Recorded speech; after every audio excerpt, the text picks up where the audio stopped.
Hello friends, welcome to kitchen art. Friends, તમને ને મને બધાને આપણે સાઉથ ઇન્ડિયન ડિશ ખાવી ખૂબ જ પસંદ છે. તો આજે આપણે સાઉથ ઇન્ડિયન સ્ટાઇલમાં સાંભાર મસાલો બનાવીશું. તો આ સાંભાર મસાલો સાઉથ ઇન્ડિયન સ્ટાઇલમાં બનાવવો હોય તો એક સિક્રેટ ઇન્ગ્રીડિયન્ટ્સ એડ કરવાનું હોય છે, જે હું આ રેસીપીમાં તમને બતાવવાની છું. સાથે 3 મસાલા એડ કરવાથી સાંભાર મસાલો ખૂબ જ સ્વાદિષ્ટ બને છે. તો ચાલો બધી ટ્રીક અને ટિપ્સ સાથે આજે આપણે સાંભાર મસાલો બનાવીશું. રેસીપી સારી લાગે તો લાઈક અને શેર કરજો. મારી ચેનલ ઉપર નવા હોય અને મારી ચેનલને સબસ્ક્રાઈબ ન કરેલ હોય તો સબસ્ક્રાઈબ કરી બાજુનું બેલ બટન દબાવવાનું ભૂલશો નહીં. ફ્રેન્ડ્સ, સાંભાર મસાલો બનાવવા માટે પરફેક્ટ માપની જરૂર છે અને બધા મસાલાને શેકવા જરૂરી છે.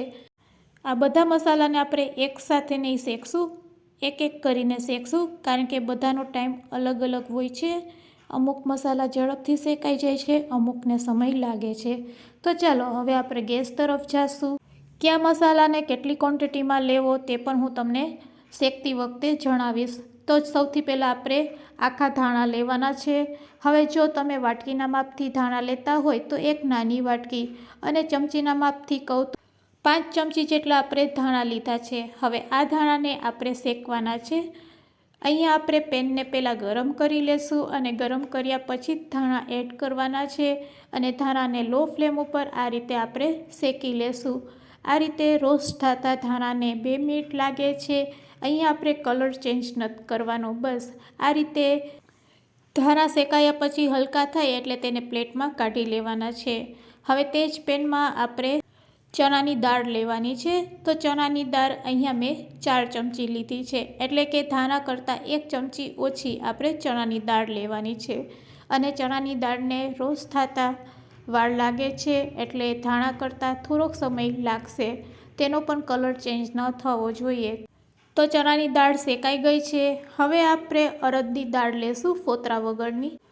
તેને રોસ્ટ થતાં ચણાની દાળ કરતાં ઓછો સમય લાગે છે, એટલે કે 1 જ મિનિટમાં આપણી અડદની દાળ છે તે પણ શેકાઈ જશે. તો આ રીતે સહેજ તેનો કલર ચેન્જ થાય એટલે આપણે પેનમાંથી કાઢી લેશું. તો તમે હવે જોઈ શકો છો અહીંયા આપણી અડદની દાળ પણ શેકાઈ ગઈ છે, સહેજ કલર પણ ચેન્જ થઈ ગયો છે. તો તેને પણ તે જ પ્લેટમાં આપણે કાઢી લેશું. હવે આપણે મેથીના દાણા લેશું. તો અહીંયા મેં 1 મોટી ચમચી જેટલા મેથીના દાણા લીધેલા છે અને આ મેથીના દાણાને પણ આપણે શેકી લેશું. મેથીના દાણાને શેકાતા ફક્ત અડધી સેકન્ડ લાગે છે અને મેથીના દાણાનો પણ કલર ચેન્જ ન થવો જોઈએ. તો અહીંયા આપણે મેથીના દાણા ખૂબ જ ઓછા એડ કરવાના છે. હવે આપણે મેઇન ઇન્ગ્રીડિયન્ટ્સ છે સાઉથ ઇન્ડિયન સ્વાદમાં. જો તમારે સાંભાર મસાલો બનાવવો હોય તો તમારે થોડાક ચોખા પણ તેમાં એડ કરવાના છે. તો 2 ચમચી જેટલા ચોખાને આપણે રોસ્ટ કરી લેશું, શેકી લેશું. તેનાથી સાંભાર ઘટ બને છે અને એક સરસ ટેસ્ટ આવે છે. તો સાંભારમાં ચોખા નાખવાની રીત તમને કેવી લાગી તે મને કમેન્ટમાં જરૂરથી કહેજો. હવે ચોખાને આપણે આ રીતે શેક્યા પછી શેકેલા ચોખા ખાવાની પણ ખૂબ જ મજા આવે છે. તો ચોખાનો કલર થોડોક ચેન્જ થાય એટલે લીમડાના પાન એડ કરવાના છે. અહીંયા લીમડાના પાન પણ આપણે ઝાઝા એડ નથી કરવાના. જે રીતે આપણે દાણા ઓછા નાખ્યા છે તે જ રીતે લીમડાના પાન પણ આપણે ખૂબ જ ઓછા નાખવાના છે. 1 ડાળખી કાં 2 ડાળખી ઇનફ છે. તો અહીંયા લીમડાના પાન પણ શેકાઈ ગયા છે. તો બંને વસ્તુને આપણે પ્લેટમાં લઈ લેશું. હવે આપણે શેકવાના છે મરચાં. તો મરચાંને શેકતા ખૂબ જ ઓછો સમય લાગે છે. બસ આ રીતે લો ફ્લેમ ઉપર તમે મરચાંને શેકશો એટલે મરચાં ફૂલી જશે, અને જેવા મરચાં ફૂલી જાય એટલે તરત જ તમારે ગેસની ફ્લેમ છે તે બંધ કરી દેવાની છે. તો આ રીતે તમે ચેક કરી શકો છો. મરચાં પણ શેકાઈ ગયા છે. તેને આપણે અલગ પ્લેટમાં લઈ લેશું. આ મરચાં વધારે તીખાશવાળા નથી. તમે કાશ્મીરી મરચું પણ લઈ શકો છો અને મોરા મરચાં આવે છે તે પણ લઈ શકો છો. બસ હવે મરચાંના દાંડલા છે તેને આપણે દૂર કરી લેશું અને મરચાંના દાંડલા દૂર કર્યા પછી આ મરચાંને એડ કરી દેવાના છે. તો મરચાંના દાંડલા તોડ્યા પછી મરચાંને આપણે મસાલામાં એડ કરી દઈશું.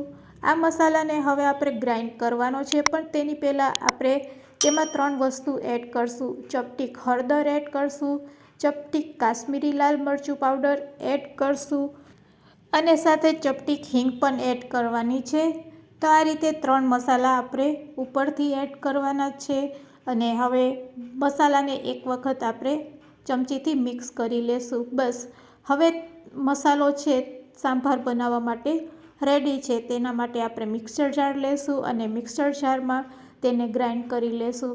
ફ્રેન્ડ્સ, અહીંયા મારું મિક્સર જાર નાનું છે એટલે હું તેને 2 વખત ગ્રાઇન્ડ કરીશ. તો બસ મારી શીખાડેલી ટિપ્સ તમે ફોલો કરશો તો સાંભાર મસાલો એકદમ બજાર જેવો તૈયાર થશે અને તમારે બજારમાંથી ક્યારેય ખરીદવો નહીં પડશે. તો સસ્તો અને ખૂબ જ ચોખ્ખો એવો સાંભાર મસાલો તમે આ રીતે ઘરે બનાવી શકો છો. આખું વરસ એક જ સ્વાદ રહે તેના માટે પણ સાંભાર મસાલાને સ્ટોર કરવાની રીત મારી પાસે છે. તો આ સાંભાર મસાલાને તમારે કાચની બરણીમાં સ્ટોર કરવાનો છે અને કાચની બરણીમાં સ્ટોર કર્યા પછી આ કાચની બરણીને આપણે ફ્રીજમાં રાખશું. ફ્રીજમાં રાખવાથી સાંભાર મસાલાનો કલર અને તેનો સ્વાદ એવોનો એવો જ રહે છે. જ્યારે પણ સાંભાર બનાવવાનું મન થાય કે સાઉથ ઇન્ડિયન ડીશ ખાવાનું મન થાય ત્યારે બસ આ સાંભાર મસાલાનો તમારે ઉપયોગ કરવાનો છે. વિડીયોને એન્ડ સુધી જોયો હોય તો એક લાઇક જરૂરથી આપજો અને રેસીપી ઉપયોગી લાગી હોય તો તમારા ફ્રેન્ડ્સ, મિત્ર, ગ્રુપમાં શેર કરવાનું ભૂલશો નહીં. Thanks for watching. ફરી મળીશું એક નવી રેસીપી સાથે.